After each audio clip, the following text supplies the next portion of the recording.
Hey cuties, and welcome to the next part. For those who don't know, this is a part of a greater series that I am doing about what happened during November to October, which ultimately led to physical abuse, bullying, and a lot of mental turmoil that I still live with to this day. If you don't want to wait for the rest of these parts, I highly encourage you to look down below. There is a document there. It's a 40-page doc that talks all about my experience with these people and how I ultimately ended up having all those horrible things happen to me. Without further ado, this is day 2 with Otis. The next day, we checked out of the Golden Nugget and we checked into the New York. While we were packing everything up in the luggage, I saw the jeans again, and then I remembered that I had asked her if she wanted them and she said she would take them. So I asked her again if she still wanted them, and she said yeah, that she would take them, and she took them and she put them in her bag. She had also given me this, I don't even know what to call it, but it's something that she made, and she said that you can microwave it, and it had lavender in it. I no longer have it because turns out I'm allergic to lavender and I was sneezing up a storm with it. But I had forgotten it. It fell on the floor by the side of my bed. I felt like I was forgetting something too when I was leaving the room. And then when she came out with it, I was like, oh my god, I felt like I was leaving something too. I was happy that she got it back from me because I genuinely would have felt awful if I lost it. And after we gathered all of her things, we were on our way to the New York. Parking at the New York was super confusing, so we ended up parking kind of far away from the actual hotel itself.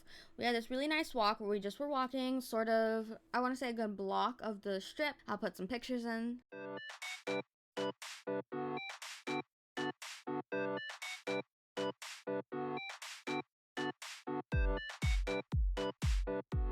Once we were in the actual hotel, it was a really confusing area and we didn't know how to get to check in. Like, New York is insane inside. It has like fake buildings and it's so gorgeous in there. Like, all the places that I went to, y'all need to go. Those places were so cool. I stayed at the best hotels. Then we arrive at the front desk of the New York, and I can't remember if we got an early check-in, but I'm just simply gonna assume that we didn't because I don't exactly remember ever getting an early check-in. So check-in was at 3 o'clock, and I cannot remember if we were wheeling around our luggage the entire time or if we gave them to the front desk. I'm a little bit spotty on the tiny details of that, but that's for the most part irrelevant. Her and I were feeling very hungry, so we went to go look around the New York, and we saw this little pastry place, and it was right by a Starbucks, so we said, okay, let's go get some food right here and let's go to Starbucks and get a drinkity drink, and we're gonna eat there, eat on the table, and hang out. And as we're sitting there, we're both on our phones because we are internet girlies. We're gonna be on our phones 24/7. We're both very active in Jimecord, otherwise known as Jelly Peanut's Discord server.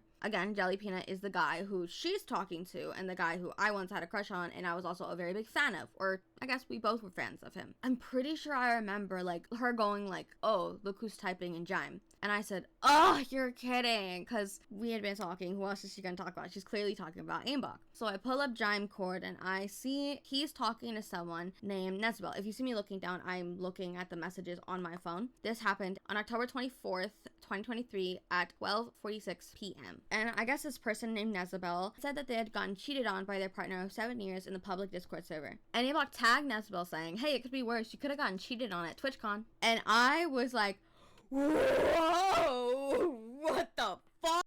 I was floored. So I was like, I bet this motherfucker edited the message again. And wouldn't you fucking know it, he did. I go and I look at our messages. Not even 2 minutes later, I literally, this is the Jimecord screenshot, and then this is the edited message. Like, I took these like right away. This was at 12:51 and this was at 12:46. He edited it to say, imagine cheating and lying about it, by the way. You're already talking to him before you even told me we were over it. Can't even be honest. I read this and I was like, we were not even dating. Oh, also, I was trying to call him because I was livid. I guess I could still call him because he was also on the Discord and whatever, so I unblocked him and I was like calling him like, you are lying. You are not about to publicly humiliate me with a f***ing lie. We were never dating, you cuckoo bananas motherfucker.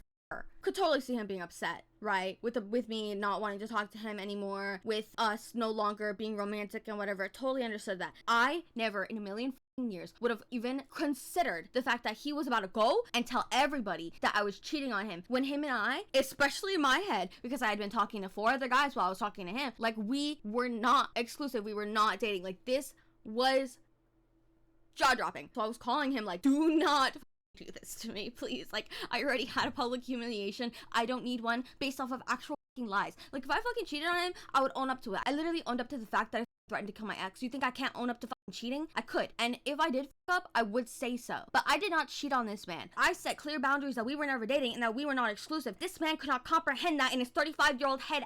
He couldn't understand my boundaries. That is not my fault. I made clear my boundaries. Not once, not twice, not 3 times, not 4 times, 5 different times. I have another screenshot of a message between him and I where I'm saying we are not dating. And then I told him verbally when he asked me out on month 1 that I didn't want to be with him and I wasn't ready for anything exclusive. Month 2, when he asked me out again, I said the same thing. What happened in Jelly's Discord, I again told him we were not dating. And even when I was telling him that I no longer wanted to speak to him, I told him we were never dating. And I told him 5 fucking times. It is not my fault that he could not comprehend that information. I'm clearly very upset by this because it did not stop here. When I tell you this is just the tip of the iceberg, I mean it.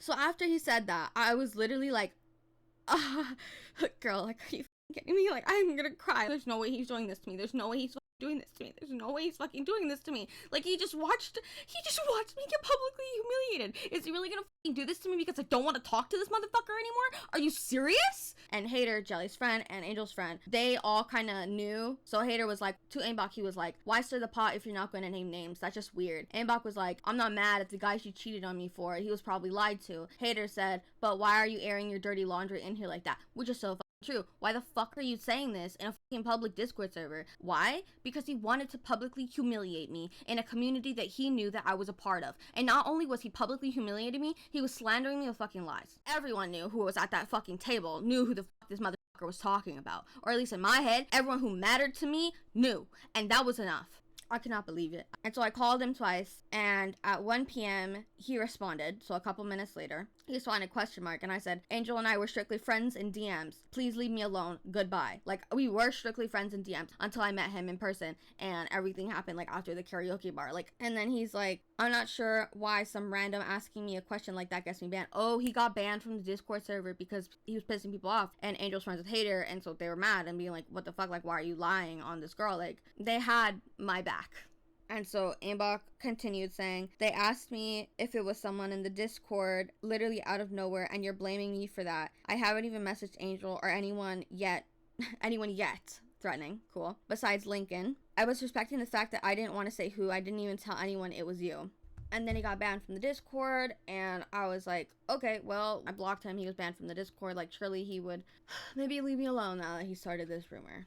I started to talk to Otis about how ridiculous this was and how Aimbach and I were never even dating to begin with, and how I genuinely could not believe that he was doing this to me, especially after all the things that my ex did. And, you know, she did kind of know a lot about what my ex did at this point, but in this moment in time, I hadn't told her that I threatened my ex yet. And she had told me, like, let's just ignore him for now, because she saw that I was getting really worked up. And she's like, you just gotta ignore him. Like, he's obviously lying about you. I've dealt with people like this before. The best thing you can do is just ignore them. So that's what we did, and we ate our food. And I had messaged Angel, and I asked if he was close with Apef, because Apef had messaged me after TwitchCon saying, like, oh, it was nice to meet you. He messaged me on Instagram saying this, and I had told Otis, like, oh, that's crazy. Like, I just got a message from Apef. And she was like, ooh, I'd be careful around him. And I was like, oh, like, why? She was like, oh, well, he likes to fuck only girls. Like, he might just be trying to do all that with you. And I was like, oh, but I'm with Angel. Like, that's weird. I don't think so. And she was like, no, yeah, like, be careful. Like, I've heard things about Apef. And I was like, okay, like, I'll be careful. So I asked Angel, I was like, hey, are you close with Apef? Because if that's what he was trying to do, like, I want to know, like, are they close? Are they not close? Like, what am I getting into? You know, what is this? What's happening? And after I asked him that, I also sent him all the screenshots. And then I was like, we were just friendly in messages. Don't you agree before we met? Because I was tweaking out still, thinking that Aimbach had been talking about previously. And he replied saying that he was cool with Apef, and they spent all of last TwitchCon together, and that he had been sleeping while all of this was happening, and that Aimbach needs to seek help. I said, yeah, I feel awful about this. I hate bringing this kind of shit into a community I love being a part of. It's so fucking embarrassing, and it's one of the most embarrassing things that I've ever had to deal with and I've ever experienced. Angel said, don't feel bad. He should have just kept it to himself. The fact that he decided to be an idiot and talk in a public forum about it, it's his own fault. You were the adult in the situation. You told him you didn't have feelings for him and wanted to cease talking. And he told me that Amber, Hater's girlfriend, woke him up to look at everything that was happening online. And there's a lot of other things that happened in this public Discord actually between Angel and Aimbach. And I think the reason that Aimbach knew that it was Angel and I who had been talking is because him and I had been kind of flirty in the Discord. I think, or on Twitter or something. I can't remember. We were flirty on something. But in the public Discord, Angel had been talking about his trip to Japan, and then Abok started saying that he would never go to Japan and that he would rather go to the UK first, and kind of like, I don't know, being just a bit funny in the Discord towards Angel before this happened. So this was like kind of building in the Discord. Like when I previously said that I would type in the Discord and Abok would reply immediately, this continued to happen, but not just with me, also with Angel now. And he had also at some point, I guess, offered Angel coaching in the Discord. He was just giving off very weird energy, and this is why the moderators of Jelly's Discord knew that Aimbach was like a little bit funny, and why he got banned so quickly, because he was already being funny towards Angel. At this point in time, I think our room was ready for us to go into it and move all of our stuff in there. In the room, there was only one bed and there was a hot tub, and I had told her previously that there was only going to be one bed and that there was no way that I could possibly afford for 2 beds, and that I wasn't willing to downgrade to get a second bed either, because this was a content investment for myself. As I said prior, I was doing spicy content around this time, and I had planned to take a little bit of a boudoir photo shoot in this location, which I had told her as well, because that photo shoot was going to pay for this room, and that was my justification for buying such an expensive room. She said she was perfectly fine with that, and that maybe she could like head out for like a little bit and do something on her own while I had the photo shoot the next day, which was the plan. So we were in the hotel room, we were sitting down. I noticed is over on her phone, I'm on my phone, we're chit-chatting about who knows what, because we were little blabbermouths and could not shut the fuck up. We just kept talking and talking. And I was also simultaneously messaging Angel, because at this point he's awake and the time difference, so I took advantage of the fact that he was awake and we were flirting, being cutesy. And then he asks me, do you know who the Nezabel person is? I said, no idea, but I think it's convenient if you get me. And Angel said they're DMing, asking about the inbox stuff. Me and Amber both got DMs, and even a screenshot of them talking in DMs, of Aimbach and Nezabel talking in DMs. And I said, what is she saying? Angel said that she wants to help Aimbach because they feel bad that they got cheated on, etc., and the DMs about you cheating on Andreas and stuff. And I just said, question mark, exclamation mark, question mark, exclamation point, because I was so flabbergasted. Angel ended up sending me a screenshot of a message that he had received from Nezabel, who other people in the Discord server had also gotten. She goes, hey, so the aimbot guy added me earlier. Do you know anything about what happened? People in the Discord seem to know, and I feel like I'm missing context because I've been gone for so long with my own shit. He's been talking to me for the last hour in the DMs, and this girl apparently cheated on her ex-fiance of 5 years before she met him. I was telling him he sort of had himself to blame, because if someone is willing to cheat in a relationship of 5 years with a man they are engaged to, he was bound to get lied to, and probably whoever she's talking to now. I didn't have the luxury of knowing the person I spent 7 years of my life with was a cheater, so it's hard to feel bad for anyone that dates someone when they have so many red flags. And this really hurt me. I had a boyfriend, my first boyfriend ever, when I was 17, almost 18, somewhere in between there. And he was like really did a lot of mental fuckery, and I went to him. I'll call him H. I'm gonna call him H. So H and I had dated. He was the guy who I lost my virginity to. Like, he was my first, and he is a self-proclaimed sociopath. Wanna guess about the things that he would do to my head. He told me a lot of horrible things, pretty much on par with what my ex-fiance told me. I would say that H was worse, because him being cruel like that lasted a lot longer.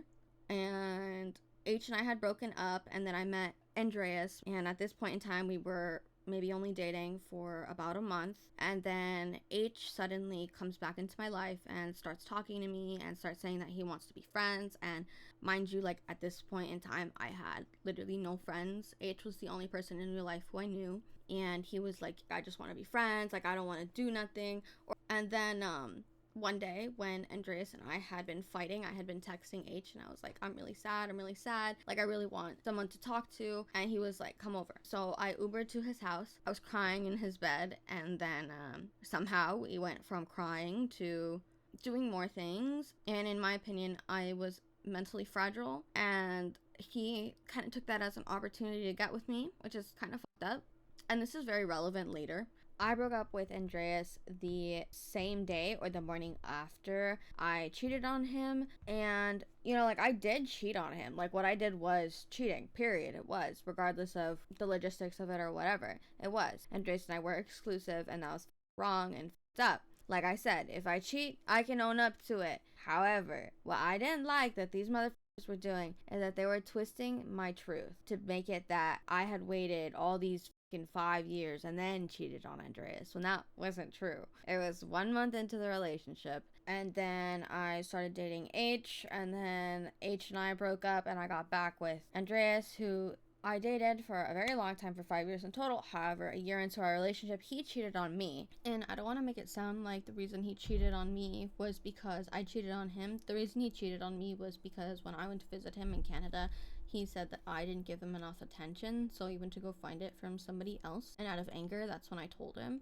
I had originally, after I cheated on Andreas with H, planned to tell him, but the relationship was good and he was nice to me, and I was scared that if I told him it would ruin everything. And at this point in my life, I had a problem with lying, and I also had a very, very hard time communicating the truth and communicating how I truly felt. So I didn't tell him until after he cheated on me, which was really fucked up. After that, the relationship became very toxic, and there's a lot of problems, a lot of loyalty problems in the relationship from both sides after that, because I cheated first with H, and Andres knew that, and then now he cheated on me with a random girl online, and like, it was not healthy. It was not healthy. There was a lot of loyalty problems. There was a lot of possessiveness, a lot of controlling problems from both sides. Our relationship was mutually very toxic at this point in time, like extremely toxic.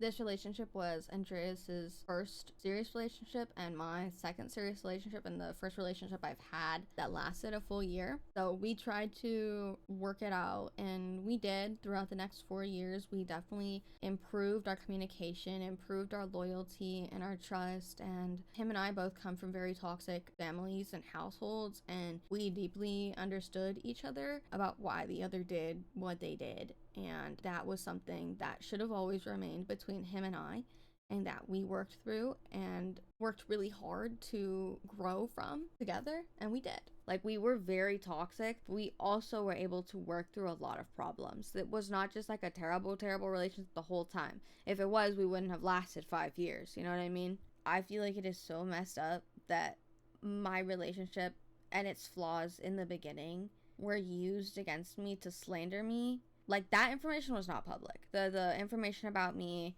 cheating, about, no one knew that. That was not in my VOD. He was just spreading things that I shared personally with him to anybody who would listen. And not only that, he was telling people things that I had done when I was 18 and 19. This man is 11 years older than me, and he was telling people about things that I did when I was 19. When I was 19 years old, he was 30. But now the narrative is being spun like, once a cheater, always a cheater, and she's a hoe, and she's a cheater, like, she's like a bad person, like she's probably cheating on Angel too.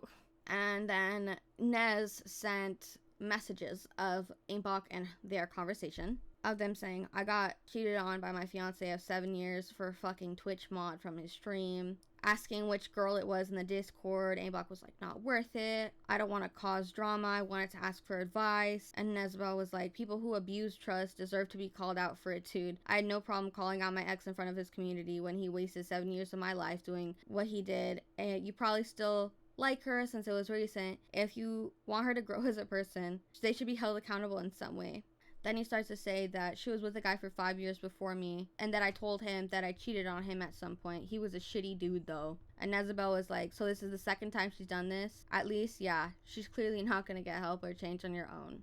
Aimbot continued saying she has a lot going on in her life as of late, with doxing, swatting, her ex-fiance saying shit like, oh, you should have died the day you overdosed. Like, he was just spreading all of my fucking shit, like everything, to a fucking complete stranger, and also, on top of that, slandering me to a fucking public Discord server that I was a part of, saying that he's very angry at her, but he still cares about me, and he doesn't want to pull what his ex-fiance did, try to drag her down, plus it was not faultless. Like, you literally did the exact same thing. You took basically inspiration from fucking Andreas and started doing the same fucking shit, except this was actually not just in my community. This was in a community that you knew meant so much to me. And he knew what he was fucking doing when he was spreading this shit. He wanted to ruin my fucking reputation in this fucking place. That's what he wanted to do, which is why he or one of his friends created Nezabel. Nezabel is not a real fucking person. Nezabel is a fake account. You know how I know this? Nezabel joined Jimecord October 24th, 2023. What a fucking coincidence that their basically first message on the same day that all of this is happening is about them getting cheated on. And the first thing that they do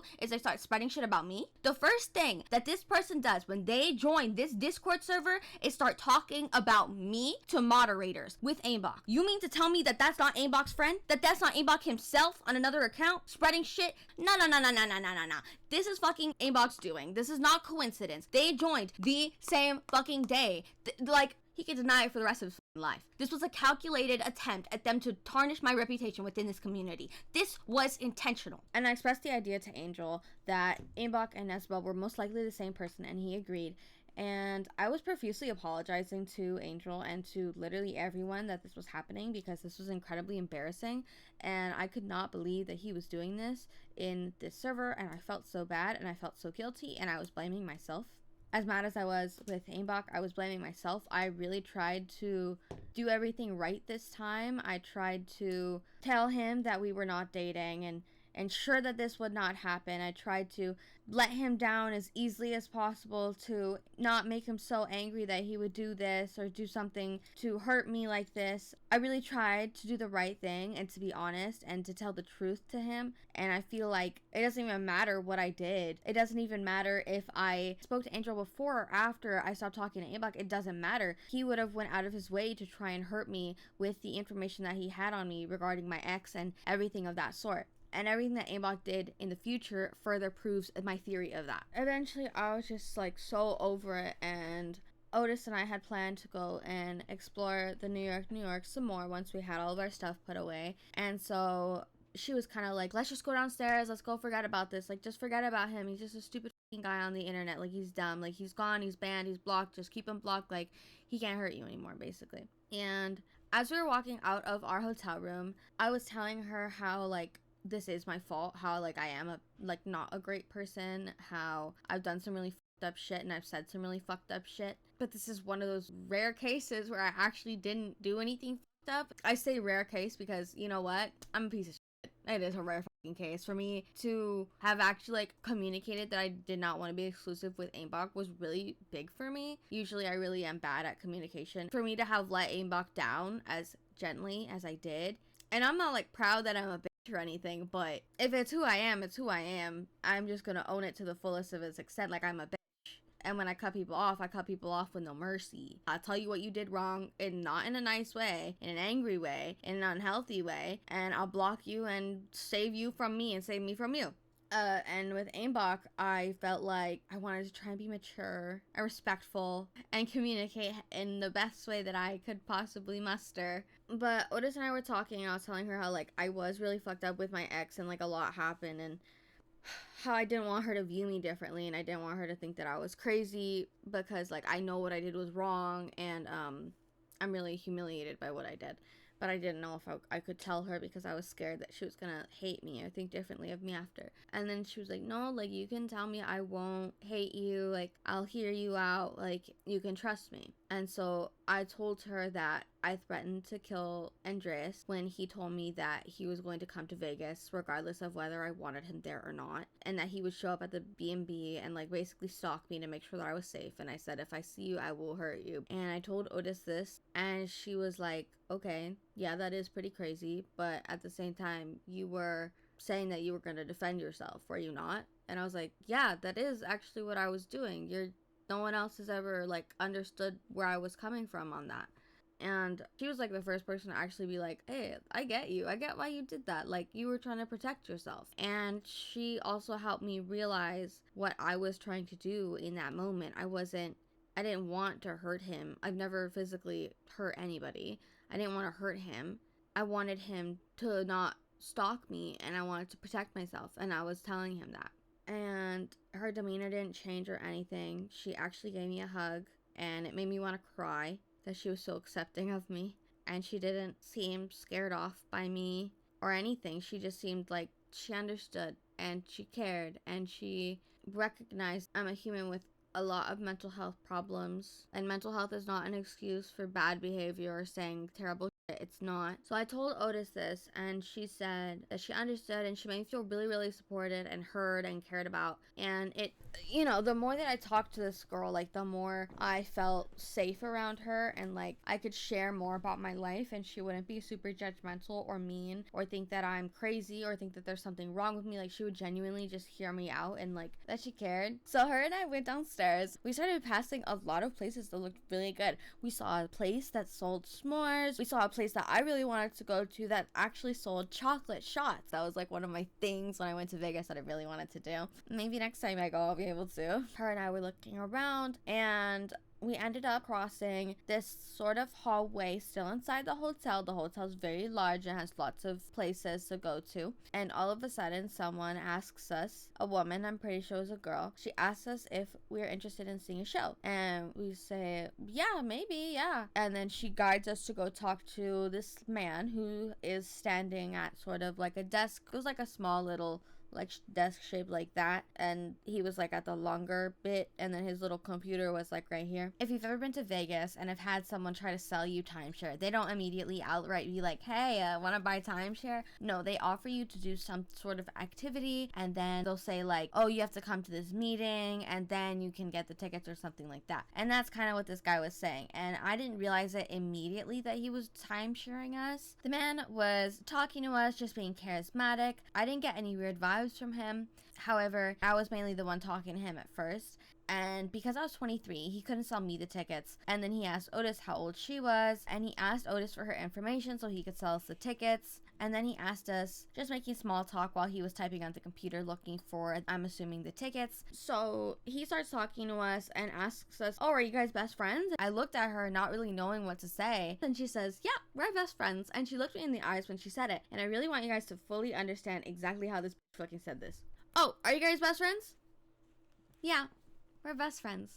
I was really surprised when she said this, because the whole reason I didn't know how to answer and was looking at her really confused, like, oh, what do I say, just before she said, yep, best friends, was because I didn't want to make her feel uncomfortable by agreeing or not agreeing. I didn't know what to say, and I didn't want to cross any boundaries because I know people could be funny with the whole best friend thing. After some waiting for him to try to get the tickets, all of a sudden he was like, oh no, the tickets just sold out. And he said that if we buy a timeshare, we could get the tickets cheaper. And this made us leave and say never mind to the whole thing, as I realized what he had been doing the entire time. And he seemingly made Otis really nervous. She started saying things like, I gave him my information. That was so weird. And I was like, okay, yeah, it was weird. Yeah, but I think he was just trying to sell us timeshare. And she was like, no, like, he took my information and he was looking at me weird. And I was like, okay, what do you want to do? She said, I want to find a manager. I want to find security. And so we were walking, and she was like very clearly panicked and nervous and upset. She looked really angry too. And so we ended up finding a security guard, and she went up to the security guard and she started crying. And she started saying how this creepy man just asked her for her personal information, and she just wants to make sure that it's not going to be used, that like he can't pull it up at a later time.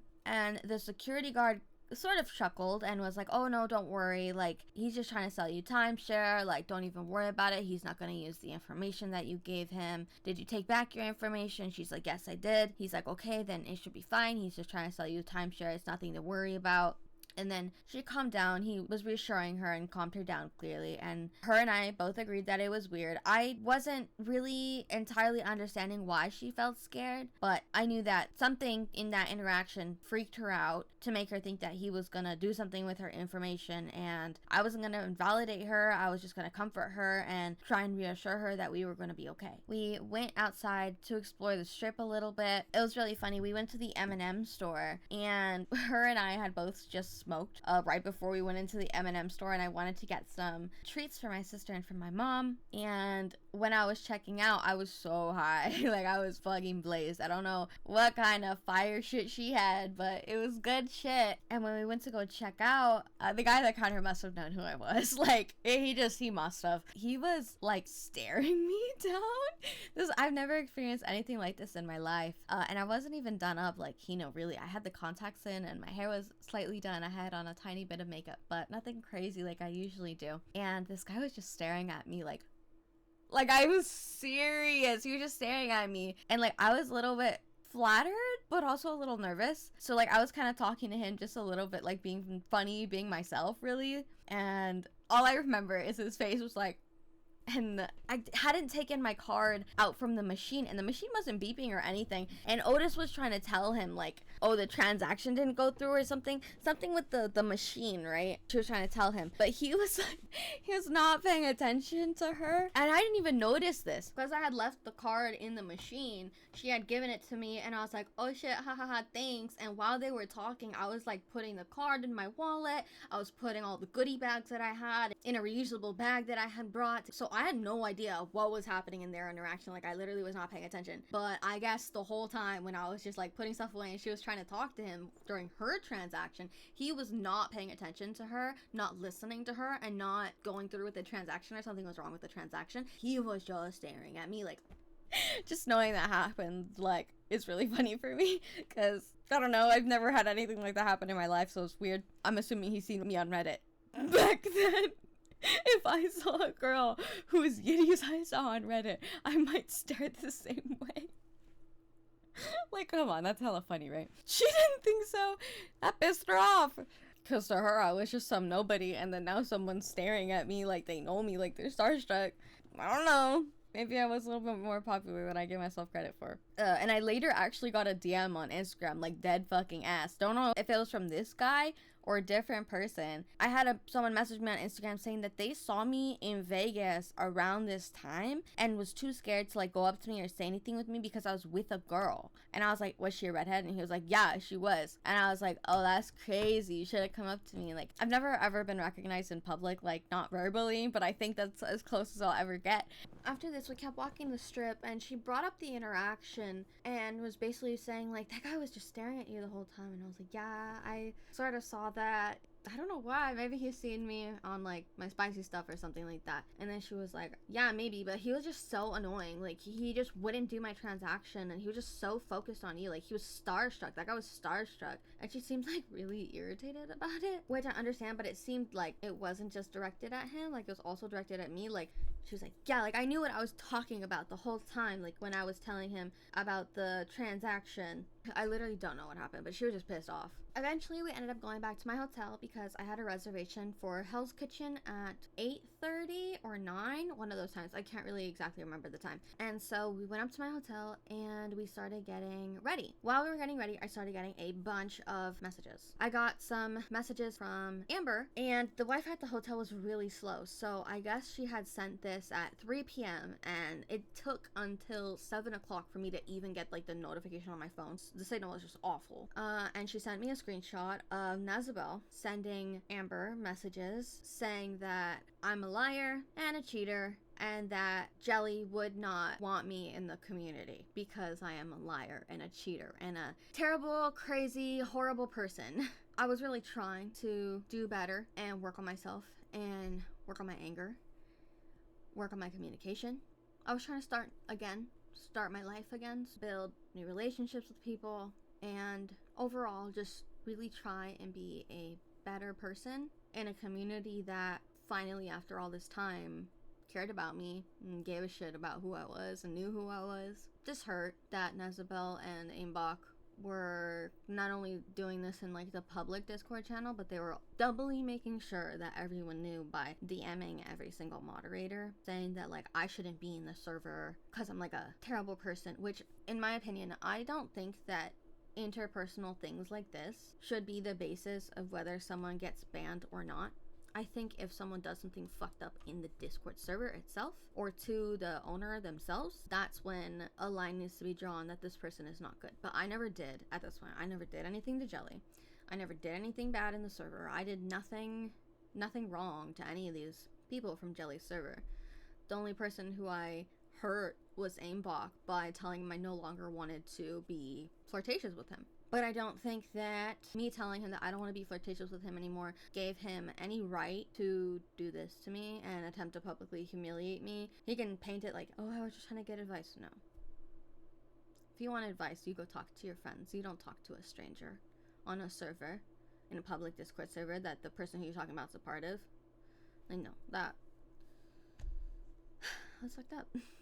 And sure, like, the threats were public and everything, but it wasn't the whole truth. And I had already planned to tell Angel about everything that happened with my ex when he got back from Japan. And, you know, when I was home, and then we could really, like, talk more and get to know each other better. And I was like, okay, well, if Nazabel messaged everyone, she probably messaged Angel, and Angel's probably really confused. Like, he has a rough idea that something really bad happened between my ex, but he didn't really know what, right?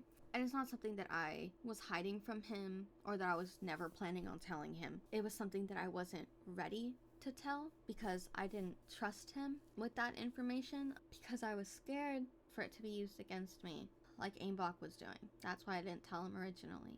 I made a mistake with my ex that was never meant to be public in the first place. My ex made it public to humiliate me. You know, he has every right to. I needed to take accountability publicly for my actions, and I did. Doesn't mean it didn't hurt, and I was scared of it happening again. Does the threats that I made to my ex mean that I don't deserve to find love again? That I don't deserve to have friends? That I don't deserve to try and be better and have a life? Is that really what it means? Because if you can't have love and you can't have friends because you fucked up, why exist, right? So I was like, okay, let's go and tell Angel, and hopefully he hears you out. So I did, and I told him everything. I told him, hey, what the next person said is true, but there is a lot they are clearly not saying, as you know, because he knew that my ex and I were very, very verbally abusive to each other, and that the threat to my ex was not a secret, and I had already taken full accountability and apologized to my ex, and there was an entire VOD of me taking full accountability and explaining my ex and I's very, very toxic relationship. It was 2.5 hours long, and that I wasn't ready to speak about it to Angel personally, which he knew because I told him that the first day I met him. I had said in the VOD that I was going through psychosis, which was medically induced because of my jaw surgery. He didn't hold it against me. Like, he didn't hold the threat against me. He didn't take it seriously. I said, when I'm upset, I do say terrible things, which is true. I have BPD, which is not an excuse, but it's a reason for my big, big, big emotions that I have. And this was the worst thing I ever said.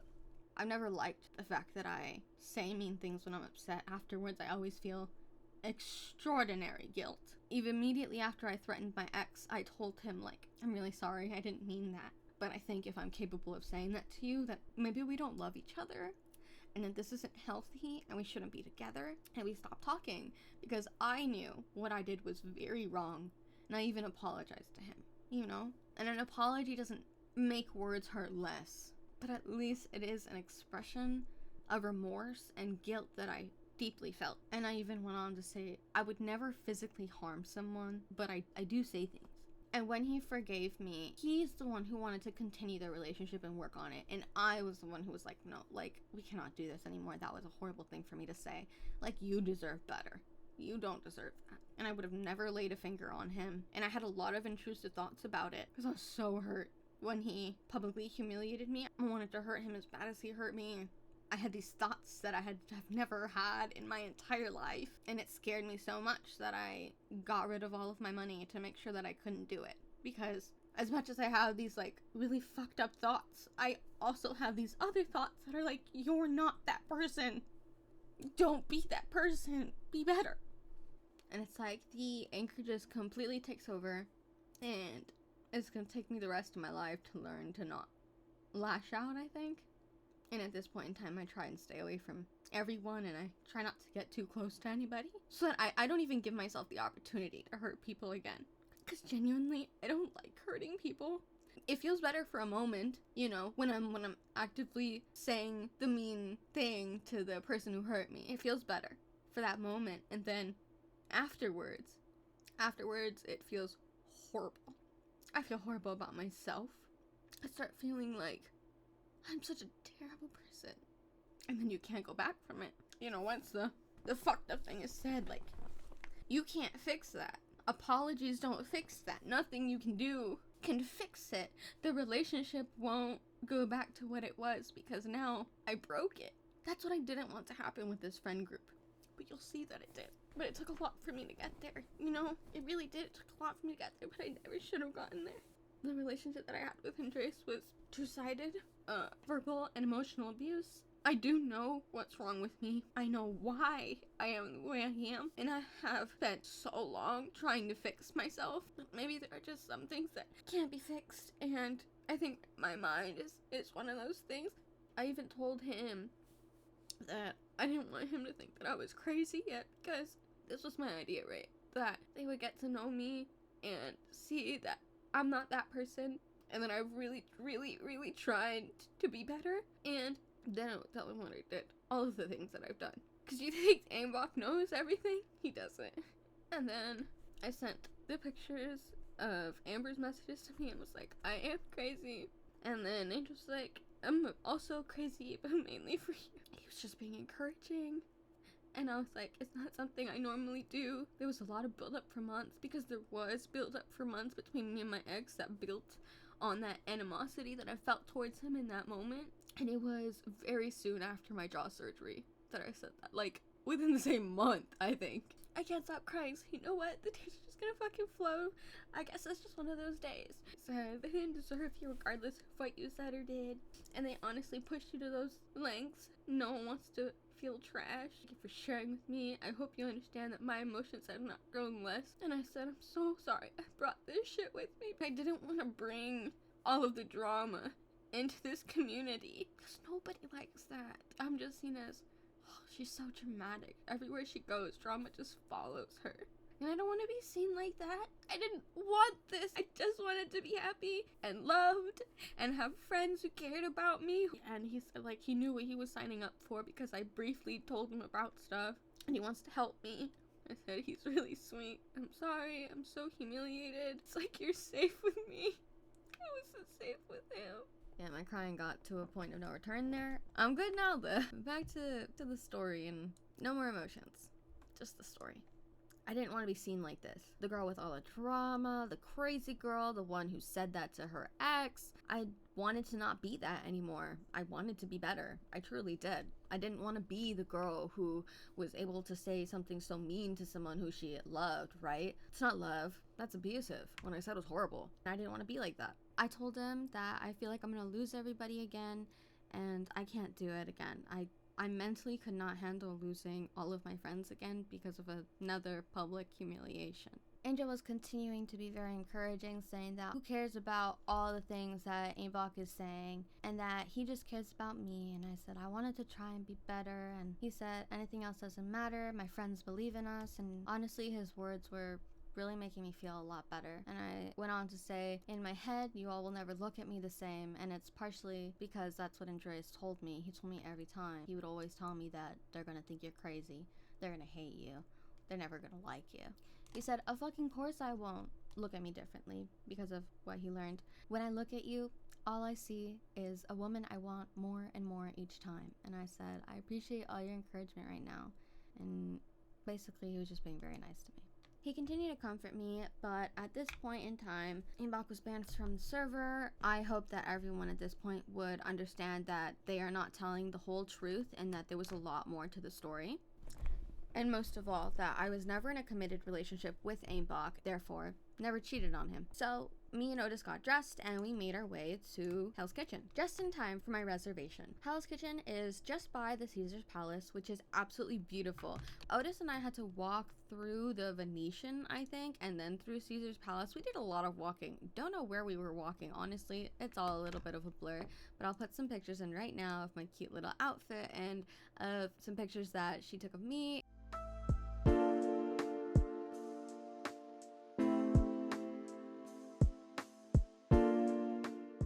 As we were approaching Hell's Kitchen, two guys approached us and started hounding us to go to this party, and they wouldn't leave us alone. And then we were like, no thank you, like very stern and like, no thank you very much, no thank you. And we were like clearly trying to go to Hell's Kitchen. They like got in front of us and started blocking our way. And it was very scary, and Otus eventually grabbed my arm and we like walked past them, but they were like being very weird. I don't know, it was like they were being like intimidating. They were trying to promote some kind of club, but it was major creep energy, and their egos were definitely shot by our swift denial, so they were pretty rude. Eventually we made our way to Hell's Kitchen.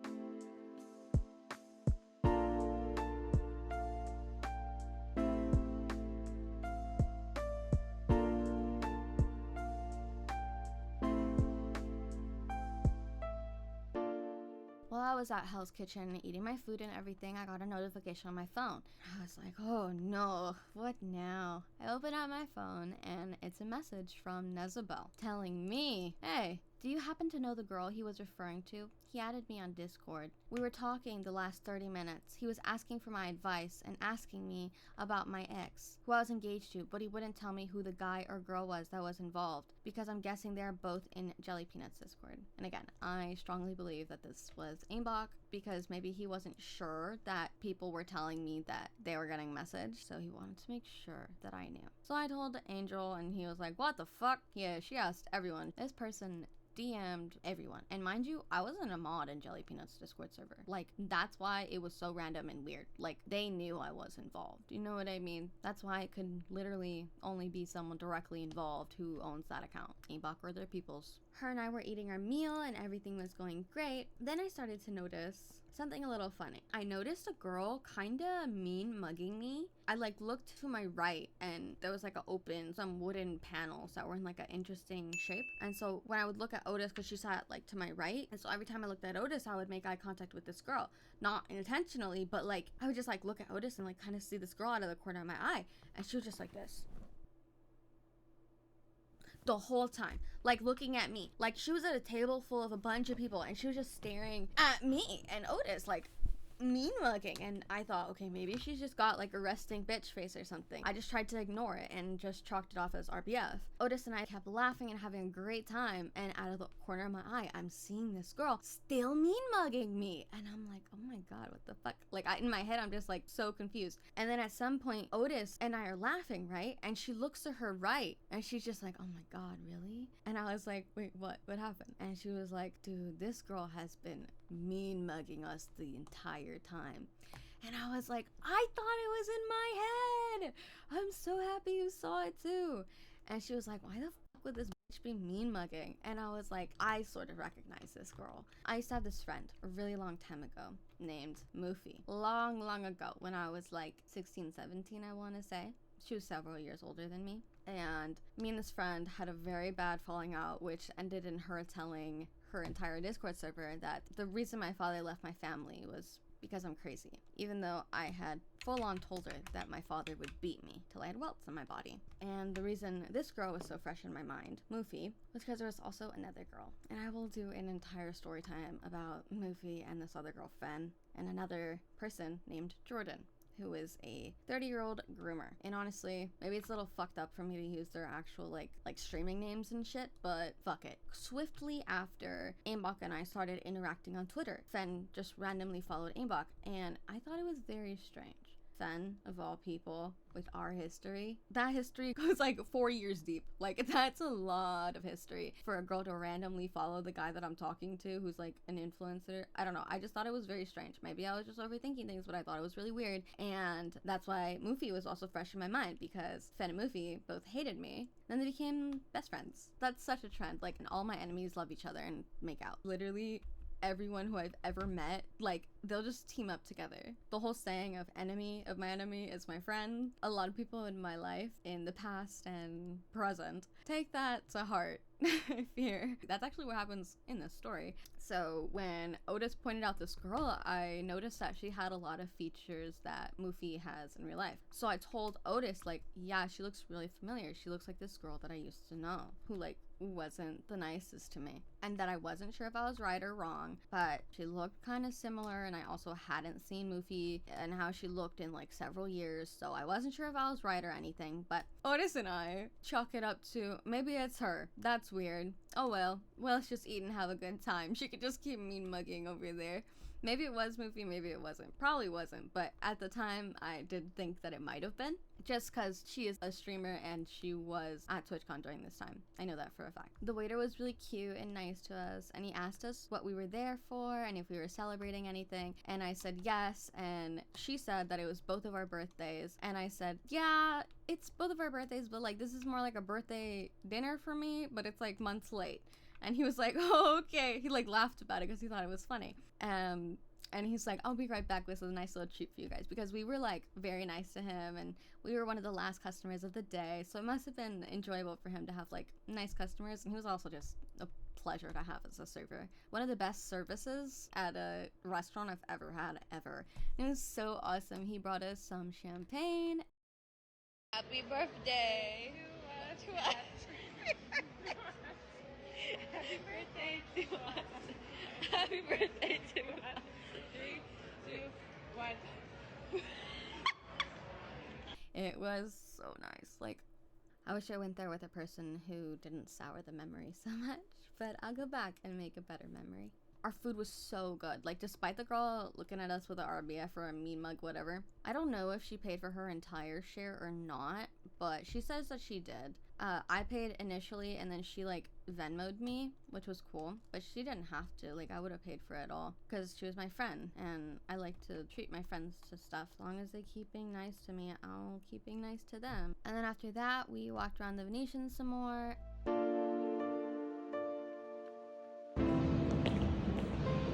It's empty. It's deserted.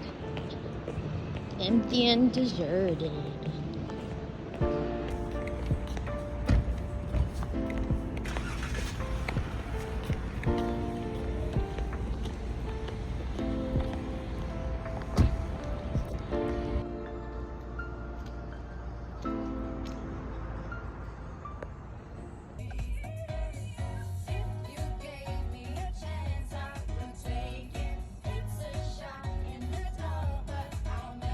Mind you, she was also driving after she had 2 drinks, which I was very surprised when she ordered a drink at Hell's Kitchen, because I know how unsafe drunk driving is. And this wasn't the first time she did this. The first time was back when I hung out with Shu and her at their B&B, and we had drank, I'm pretty sure, Hennessy. I just felt like, can't keep my eyes open, what's going on? Like, that's literally like how I felt in the car with her. That's how drunk I was. So if I was that drunk, she probably drank the same amount the first time, and I thought, like, it's safe because no one's on the road and she knows better than me and she's older than me, and I trusted her, and I figured that it was just a one-off thing, that she usually doesn't drink and drive, and that she for sure knows her limits and things like that, because she's been driving for a long time and I don't drive. And I had told her that I would order an Uber, but she said that she was fine to drive. But when I think about it, in the moment I was, you know, so drunk that I was kind of in and out. But when I think back, like, she was driving like this. Like, it was not straight. Like, she was like that.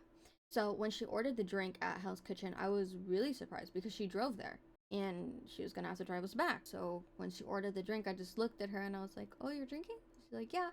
And I said, "Oh, okay." And then when they brought the champagne, that was another drink, and I was like, twice? Like, okay, maybe this isn't a lot of alcohol for her, maybe she can handle it, maybe it's fine. And when we were driving back, like, she wasn't swerving all over the road like she was the first time, but then at that point I noticed, like, that's something that she does very often, and I was just like, okay, well, maybe she just, like, knows what she's doing, and I'm fine. And looking back on it, that was horrible, and she was putting me in so much danger. So once we made our way back to the hotel, we decided, okay, let's go take a quick little smoke break, and we went to go smoke a little bit more weed. And we had decided in the car that maybe we could go live in the hot tub. It was super late. It was probably like 1 a.m. at this point, 2 a.m. But we were like, okay, we still got some energy, let's hop in the hot tub and do a cool little stream. And I had brought my ring light because I was planning on streaming in the hotel room on my stream, and I was planning on doing IRL streams on my stream also, but I don't remember what happened. I guess her setup on her phone or something was better than mine, and she had like little microphones and stuff set up with her phone, so we ended up streaming on her stream, which I was totally fine with. I did literally buy that hotel room so that I could stream from the hot tub from my Twitch, but I was more than happy to let my friend stream in the hot tub from her stream. And I even promoted it on my Instagram. And at the time, my Instagram had 4.5k. And the reason I bring up numbers and like my relevancy so much is because of something that she said and did later on. We started the stream and she had brought a bottle of Henny, and we were already slightly buzzed from the basically 2 drinks that we both equally had had. And when she started the stream, we both took shots. I think I took 2 and she took maybe 3. And some people from my stream started joining her chat, and we just started talking to chat and having a good time. And we were in the hot tub for, I want to say, about an hour talking to chat. So at this point, it might have been like 4 a.m. And then all of a sudden, I was like, whoa, like I cannot even like keep my eyes open. Like the same exhaustion level. I need to go to sleep like now. Same sort of feeling that I felt in the car after we hung out at the hot tub the first time. So I was like, yo, I need to like get out of the tub. I'm tired as fuck. I got like really sudden, like super tired. Yeah. Just mess in my face. Yo, what's up? Hello.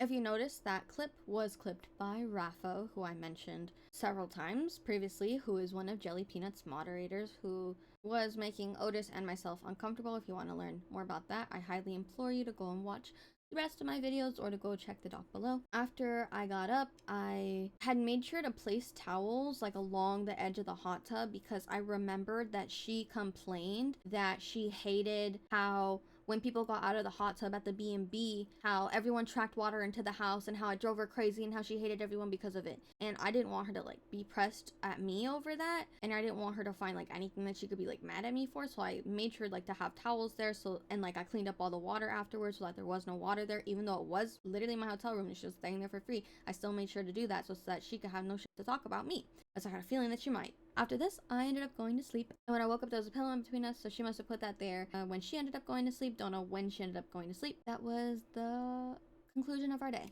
I hope you're enjoying the story, and I promise I am back and I will not stop posting until this entire story is out. I don't care how long it takes me. I'm not putting a time limit on myself anymore. This is really hard for me, and every time I tell this story, I fall so deep into depression that it's not even fucking funny. This is really difficult for me to talk about. However, I still hope you're enjoying hearing the story, and if you don't want to wait for all of my parts, again, doc down below. As always, I will see you guys next time. Bye!